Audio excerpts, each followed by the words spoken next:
कभी कभी सबसे ज्यादा चोट उसी को लगती है जो सबसे ज्यादा प्यार करता है। और कभी कभी माँ बाप अपने ही बच्चे की कहानी में खुद खलनायक बन जाते हैं। उस शाम खाने के बाद माता पिता ने तीनों बेटों को बुलाया। पुरानी लकड़ी की मेज, पीली रोशनी और हवा में तैरता एक अजीब सा डर। पिता ने गहरी सांस ली और कहा, हम बूढ़े हो गए हैं, घर हम दोनों बड़े बेटों के नाम कर रहे हैं। एक पल के लिए सब कुछ रुक गया। बड़े और मंझले बेटे ने सिर झुकाकर हामी भर दी। मुस्कान भी थी और सुकून भी।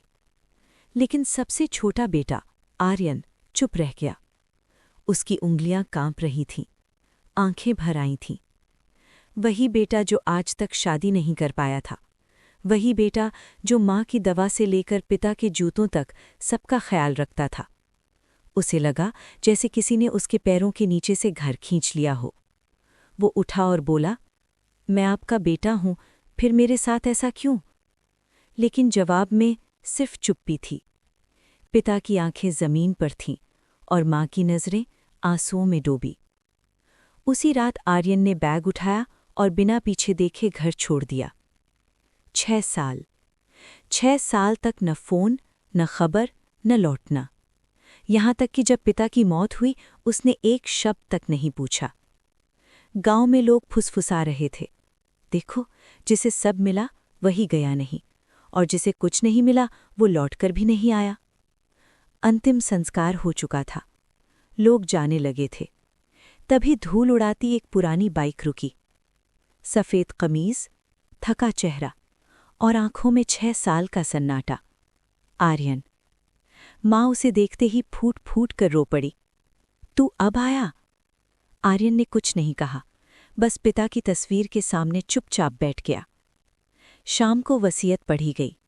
बड़े बेटों को पूरा यकीन था, अब घर पूरी तरह उनका है। वकील ने पढ़ना शुरू किया। घर 2 बड़े बेटों के नाम रहेगा, लेकिन घर के नीचे की जमीन और बैंक की पूरी जमा राशि आर्यन के नाम। कमरे में सन्नाटा। माँ का चेहरा सफ़ेद पड़ गया। बेटा, ये सब? आर्यन की आवाज़ कांप गई।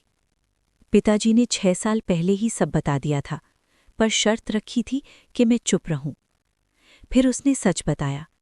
जिस रात वो घर छोड़ रहा था, पिता उसके पीछे आए थे और बोले थे, बेटा, अगर घर तेरे नाम किया तो तेरे भाई मजबूरी में भी माँ के पास नहीं रहेंगे।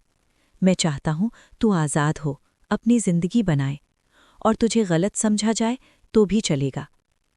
आर्यन ने रोते हुए पूछा, तो आपने मुझे विलन बना दिया?